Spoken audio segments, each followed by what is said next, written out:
Hi welcome to the English ed YouTube channel. This is Shankar. ఈరోజు DSC ఐజిటి English model paper 7 చూద్దాము. కొంతమంది types of sentences కింద మీరు simple complex compound if clause ఎందుకు అడుగుతున్నారని అడుగుతున్నారు. Types of sentence అనేది మీరు ఎలా అనుకుంటున్నారో నాకు తెలియదు, కానీ simple complex compound if clause అందులో ఒక భాగమే కాబట్టి అవి కూడా అడిగే అవకాశం ఉంది. అడగనట్లయితే ప్రాబ్లం లేదు, అవి కూడా ఒక భాగమే అని అడిగినట్లయితే మనం ప్రిపేర్ అవ్వకుండా ఉన్నట్లయితే ఇబ్బంది పడే అవకాశం ఉంది. అలాగే direct indirect speech, active voice, passive voice కూడా టైప్స్ ఆఫ్ సెంటెన్సెస్లో ఒక పార్టే. కాబట్టి గుర్తుంచుకోండి, మనం రెడీగా ఉండడంలో తప్పులేదు. కాబట్టి వాటిని కూడా వీలైతే కవర్ చేయడానికి ప్రయత్నం చేయండి మ్యాక్సిమం. ఫస్ట్ క్వశ్చన్ చూద్దాం. She was absent dash 2 days. ఇక్కడ ఫార్, సిన్స్, డ్యూరింగ్, ఫ్రమ్ ఇచ్చారు. ఎప్పుడైనా సరే టైంని మనము టైం డ్యూరేషన్ని చెప్పేటప్పుడు ఫార్ని యూజ్ చేయాలి. ఎన్ని రోజులు జరిగాయి అని, ఎన్ని రోజుల పాటు ఆ పని జరిగింది అనే దానికి ఫార్ యూజ్ చేస్తాం. ఫార్ 2 days, ఇన్ని రోజుల పాటు జరిగింది అని. అదే ఏదైనా ఒక పాయింట్ నుంచి ఒక పని జరిగిందని చెప్పడానికి సిన్స్ యూజ్ చేస్తాం. సిన్స్ January 1st ఇలా, లేదా ఫ్రమ్ అనుకో ఫ్రమ్ 2021 ఇలా అడగడం జరుగుతుంది. డ్యూరింగ్ అనేది డ్యూరింగ్ సమ్మర్, డ్యూరింగ్ వింటర్, ఇలా డ్యూరింగ్ని అడగడం జరుగుతుంది. So right answer for. ఫార్తో ఎప్పుడు కానీ ఒక టైం పీరియడ్ని చెప్తాము, దాన్నే for plus period of time అంటారు. She speaks as if she dash everything. ఎప్పుడైనా సరే యాజ్ ఇఫ్ అనంటే ఇది ఒక హైపోథెటికల్ సిచ్యువేషన్. అంటే ఆమె, దీని యొక్క మీనింగ్ ఏంటంటే ఆమె తనకు మొత్తం తెలిసినట్లుగా ప్రవర్తిస్తుంది అని. ఎప్పుడైనా యాజ్ ఇఫ్ ఉపయోగించినప్పుడు పాస్ట్ టెన్స్ని ఎంచుకోవాల్సి ఉంటుంది.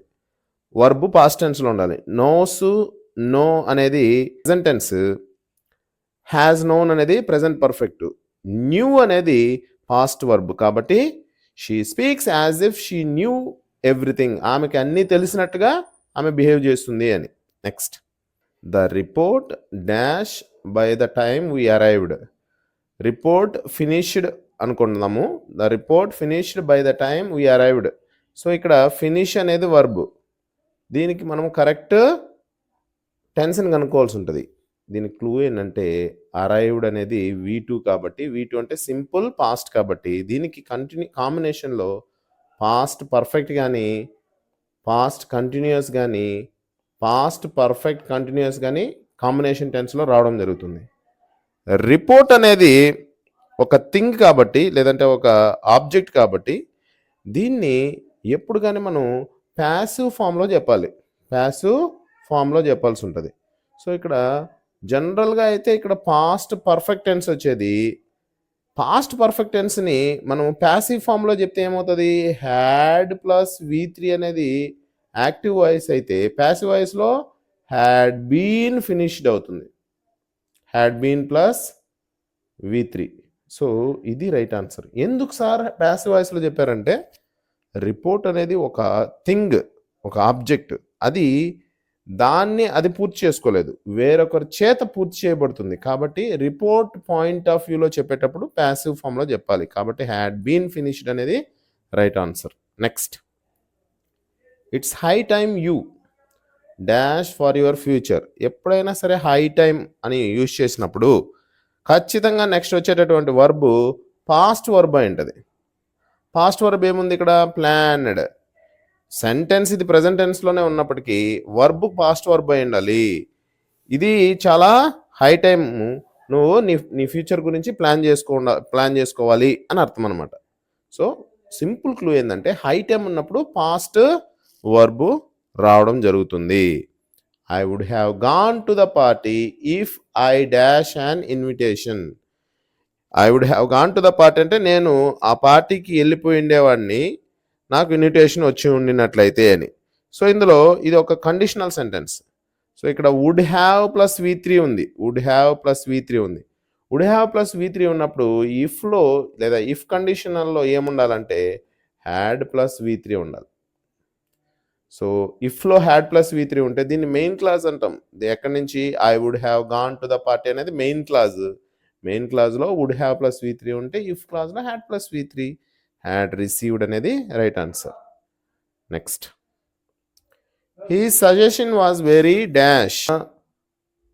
ఈ డాష్లో సరిపోయేటటువంటి వర్డ్ని మనం ఎంచుకోవాల్సి ఉంటుంది. సో ఇక్కడ ఏమడిగారంటే, ఒక రకంగా చెప్పాలంటే, ఈ సజెషన్ అనే word, he suggestion was very dash, అతని సజెషన్ ఎలాంటిది? సజెషన్ అనేది ఒక నౌను, దీనికి సంబంధించినటువంటి యాడ్జెక్టివ్ని కనుక్కోవాలి. ఈ నౌన్ని క్వాలిఫై చేసేది యాడ్జెక్టివ్ కదా, సో హెల్ప్ఫుల్ అనేది రైట్ ఆన్సర్. సజెషన్ అనేది నౌను, దానికి సరిపోయేటటువంటి adjective helpful. He suggestion was very helpful అంటే అతని సలహా చాలా ఉపయోగకరం అని అర్థం అనమాట. నెక్స్ట్, హెల్ప్ అనేది నౌను, హెల్పింగ్ అనేది పార్టిసిపుల్, హెల్ప్డ్ అనేది verb V3. Okay, so right answer adjective వచ్చి ఏ. Next, he is the most intelligent student I dash ever met. దీనికి సరిపోయేటటువంటి రిలేటివ్ ప్రొనౌన్ని ఎంచుకోవాల్సి ఉంటుంది. సో ఇక్కడ హీ అనే దానికి మనం ప్రొనౌన్ ఎంచుకుంటున్నాం, విచ్, హూస్, హూము, దట్. ఇందులో రైట్ ఆన్సర్ ఏంటంటే దట్. ఎప్పుడైనా సరే దట్ని ఎప్పుడు యూజ్ చేస్తామంటే పీపుల్ లేదా థింగ్స్కి సంబంధించి మనము రిలేటివ్ ప్రొనౌన్ యూజ్ చేస్తున్నట్లయితే దట్ యూజ్ చేయాలి. యాక్చువల్లీ హూ అనేది కూడా కరెక్ట్ యూసేజే. Who I have ever met అనేది కూడా రైట్ యూసేజే. అయితే ఇక్కడ ఒక విషయం ఏంటంటే, ఎప్పుడైనా సరే హూ, దట్ రెండు యూజ్ చేయాల్సి వచ్చినప్పుడు హూ అంటే పర్టికులర్గా ఒకరు అని. For example, he is the most intelligent student who I have ever మెట్ అంటే నేను కలిసిన ఒకే ఒక ఇంటెలిజెంట్ స్టూడెంట్ అతను అని. అదే he is the most intelligent student that I have ever మెట్ అంటే నేను కలిసిన చాలామంది స్టూడెంట్స్లో అతను ఇంటెలిజెంట్ స్టూడెంటు అని అర్థం అనమాట. సో అర్థం ఏంటంటే ఇక్కడ ఉన్న వాటిలో right option that. Next, which of the following is a simple sentence. కింది వాటిలో సింపుల్ సెంటెన్స్ ఏంటి? చూడండి, సింపుల్ సెంటెన్స్ కనుక్కోవాలంటే కంజంక్షన్స్ లేని సెంటెన్స్ని కనుక్కోవాలి. First one, if it rains we will stay inside. ఇందులో ఇఫ్ అనేది సబార్డినేట్ కంజంక్షన్, ఇది కాంప్లెక్స్ సెంటెన్స్ అవుతుంది కాబట్టి ఇది సింపుల్ కాదు. ఐ లైక్ టు డాన్స్, ఇది ఒక మెయిన్ క్లాజ్. లైక్ అనేది ఒక ఫైనైట్ వర్బు, ఒకే ఫైనైట్ వర్బ్ ఉండి ఒక మెయిన్ క్లాజ్ ఉంది కాబట్టి ఇది ఒకే మెయిన్ క్లాజ్ ఉన్నటువంటి సెంటెన్స్ని సింపుల్ సెంటెన్స్ అంటాం.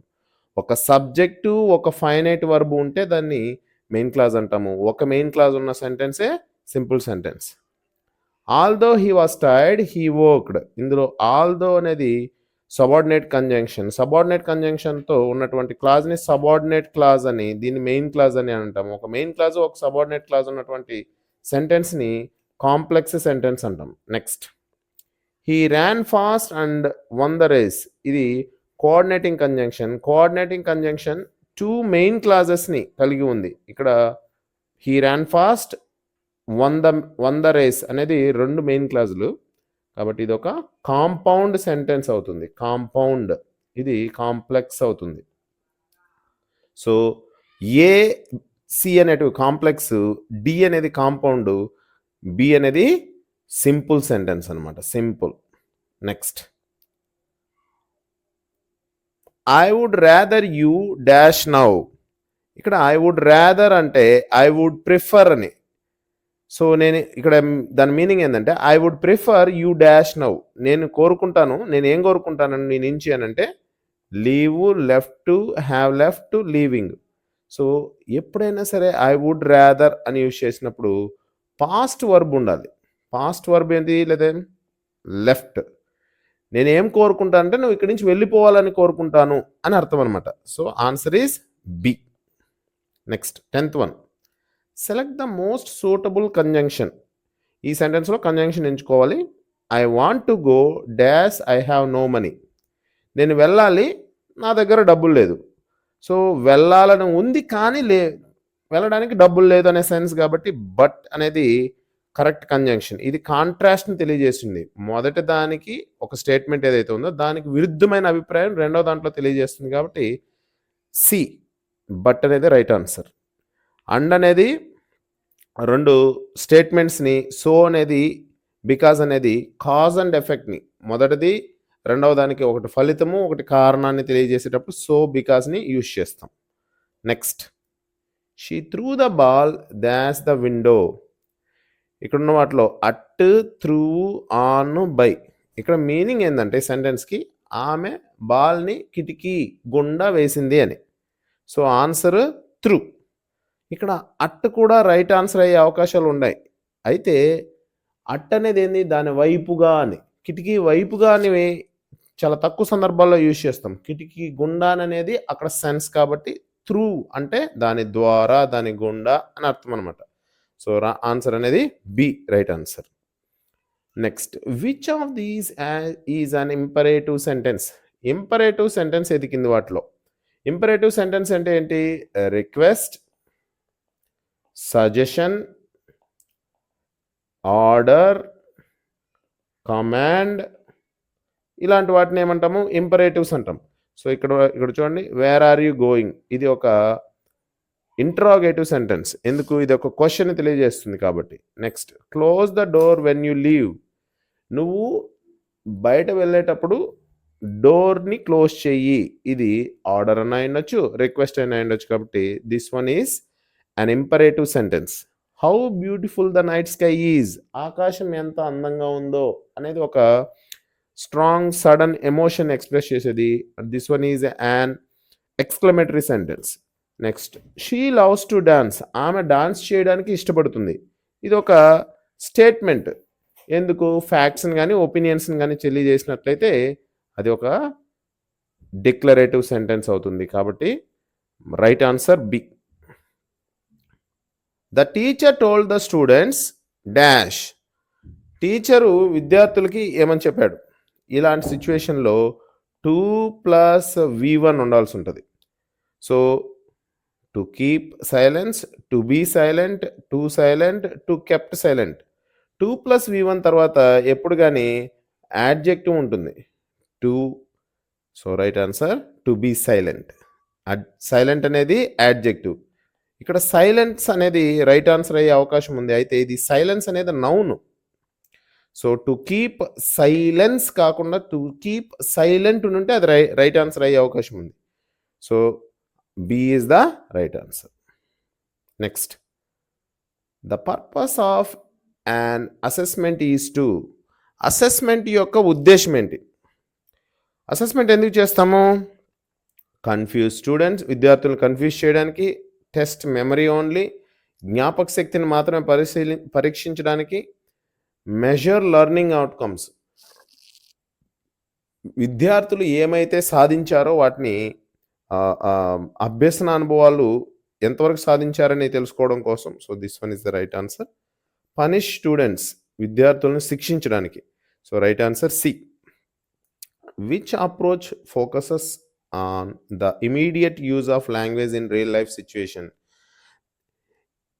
లాంగ్వేజ్ని ఇమీడియట్గా యూజ్ చేయడానికి కింద వాటిలో ఏది ఫోకస్ చేస్తుంది? Grammar translation method. Grammar translation method ఏం చెప్తుందంటే, మొదట టార్గెటెడ్ లాంగ్వేజ్ నేర్చుకోవాలి, తర్వాత దాని నుంచి మదర్ టంగ్లోకి ట్రాన్స్లేట్ చేయాలి. సో, ఇది ఇమీడియట్గా టార్గెటెడ్ లాంగ్వేజ్ని నేర్చుకోవడానికి ఉపయోగించడానికి ఉపయోగపడదు. డైరెక్ట్ మెథడ్ అనేది ఏం చెప్తుంది? క్లాస్ రూమ్ టీచింగ్ లెర్నింగ్లో కంప్లీట్గా టార్గెటెడ్ లాంగ్వేజ్ అంటే ఇంగ్లీష్నే ఉపయోగించాలి, మదర్ టంగ్ యూజింగ్ అనేది ప్రొహిబిటెడ్ క్లాస్ రూమ్లో అని చెప్తుంది. కాబట్టి ఇక్కడ ఏం జరుగుతుంది? ఖచ్చితంగా ఇమీడియట్గా ఇంగ్లీష్ని యూజ్ చేయమని చెప్తుంది. కాబట్టి right answer B. Audio lingual method అనేది నంబర్ ఆఫ్ ఆడియోస్ని ఇంగ్లీష్కి సంబంధించి విని వాటిని ఏం చేయమంటుంది? మెమరైజ్ చేసుకొని రిపీట్ చేయమంటుంది. కాబట్టి ఇది కాదు. స్ట్రక్చరల్ అప్రోచ్, స్ట్రక్చర్స్ని నేర్చుకొని వాటిని రియల్ లైఫ్లో వాటిని ఉపయోగించమని చెప్తుంది. సో, ఇది కూడా కాదు. Right answer B. A good focus more on. ఒక మంచి ఉపాధ్యాయుడు వేటిపైన ఫోకస్ చేయవలసి ఉంటుంది. ఇక్కడ మనం దీన్ని ఎలా తీసుకోవాలి? లాంగ్వేజ్కి సంబంధించి అని తీసుకోవాలి మనం. ఇక్కడ మెథడాలజీ ఇంగ్లీష్ కాబట్టి. గివింగ్ ఆర్డర్స్, ఆజ్ఞలు ఇవ్వాలి, రాంగ్ అది. ఎంకరేజింగ్ ఇంటరాక్షన్ అంటే విద్యార్థులు మాట్లాడడానికి లేదా ఒకరితో ఒకరు ఇంటరాక్ట్ అవ్వడానికి అవకాశం కల్పించాలి. సో, రైట్ ఆన్సర్ ఇదే. ఎందుకంటే లాంగ్వేజ్ యొక్క ప్రైమరీ పర్పస్ ఏంది? మాట్లాడడం. కమ్యూనికేట్. కాబట్టి రైట్ ఆన్సర్ బి.